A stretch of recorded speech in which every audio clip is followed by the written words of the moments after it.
Okay, I stopped uploading videos about languages because I got a little bit frustrated by what people think about languages and what people and what kind of videos are online about languages. And I tell you, and I uploaded other videos that for the most part is nothing scientific about that, and a lot of this video language challenge are just stupid stuff by people who pick up slips of paper with the name of a word, and that's not, absolutely not, the way common people learn languages. That's just stuff for YouTube and by people who are quite young and find that I don't like that. Well, I should light the light.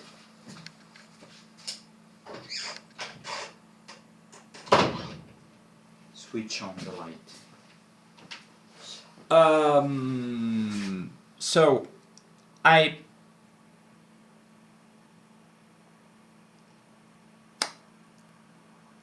tell you that like everything, learning a language is a long process. And when I say learn a language, it means achieving a sufficient grade of fluency, like a person who has been living in that place and has been speaking the language every day, for the most part, that language for 10 years. So I would say, should we need, or do we need 10 years to achieve that level? Well, not. Why? Because the difference is that being exposed to a language that has been prearranged and geared towards you makes things more makes things fast. So that's the idea of learning. Some people say there's nothing like being on the place, but you are exposed to random language. That means it takes more time. Surely you will learn a language, but you're not a child. That means children, first of all, they are not exposed to every sort of language.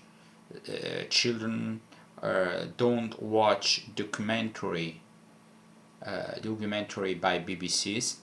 They don't read the New York Times.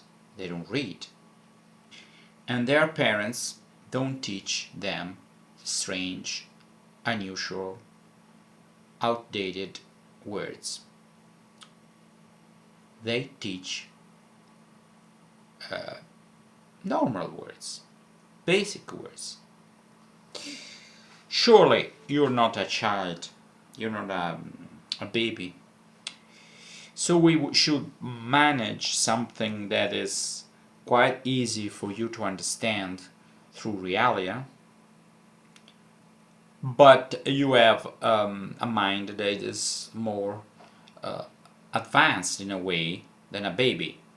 So you cannot really use 100% of that system, but you can be inspired by a natural way of learning a second language. So if you prepare all your material in a way that you start from simple things, that's a method in Greek, method from simple thing, and you capitalize on what you've been learning, and then you move on. And if you also make this language appropriate, I mean, if you know the student's language and you make a personalized method for textbook for speakers, or for example Italian and Greek, so you would stress on some things that are different in Italian and in Greek, or they are sometimes different in Greek, but that maybe it's the same in Italian. There are some things that are the same in modern Greek and in English, or there are some structures that are the same in Italian and in English. It happens. So you stress on what is different more, and even for what is the same, you have to show that it is the same. So the student start absorbing a language, and when he speaks, and you want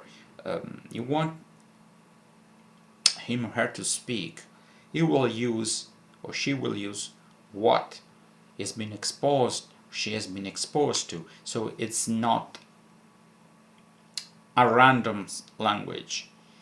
So many times students want to be able to speak the target language as fluently as their first language. It's not possible.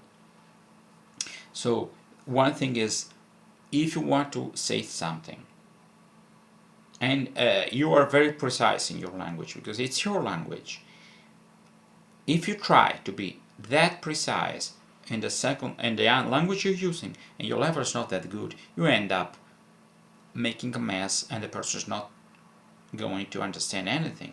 But if the person will not understand anything, but if you decide to have some loss in order to have some understanding, you make things simple, even if you cannot express all you want to say with all the nuances. You have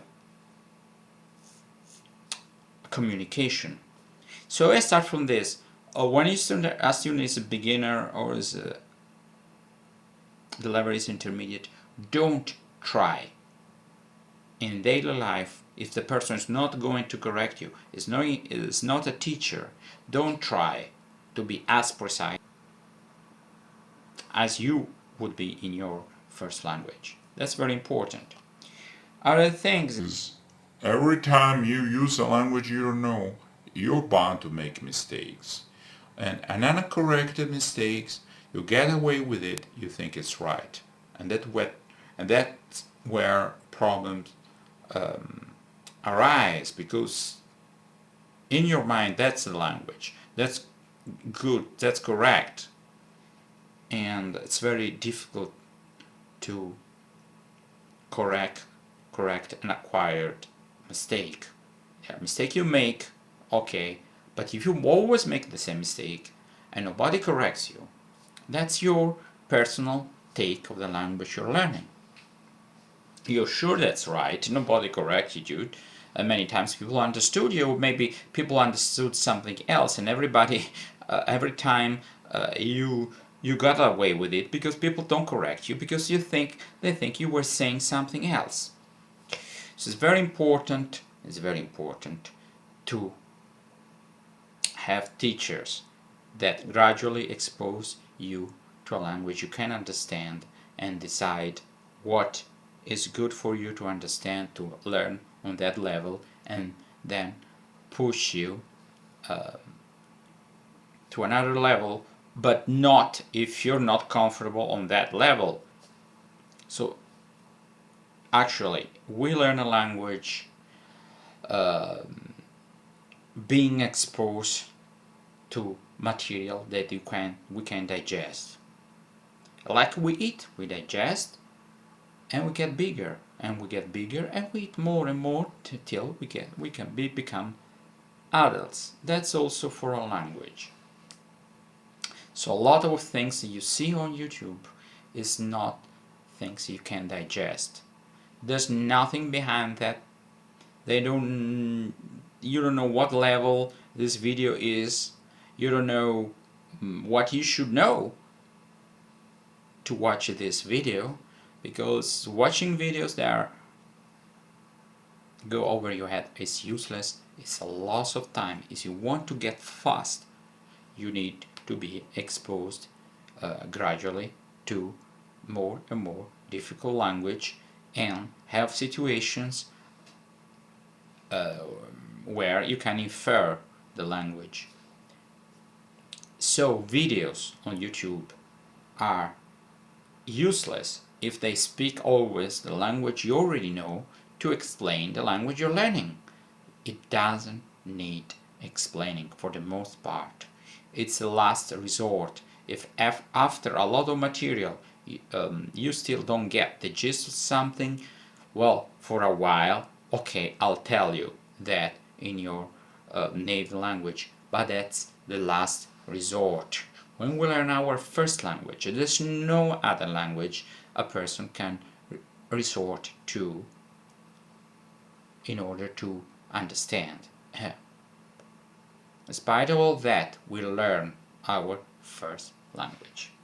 So, my point is, don't waste time on material that is too silly, too difficult, too easy for you. Luckily, I haven't seen a foolproof method uploaded on YouTube, just because if you have that material and maybe there is, and it works, you make people pay for that.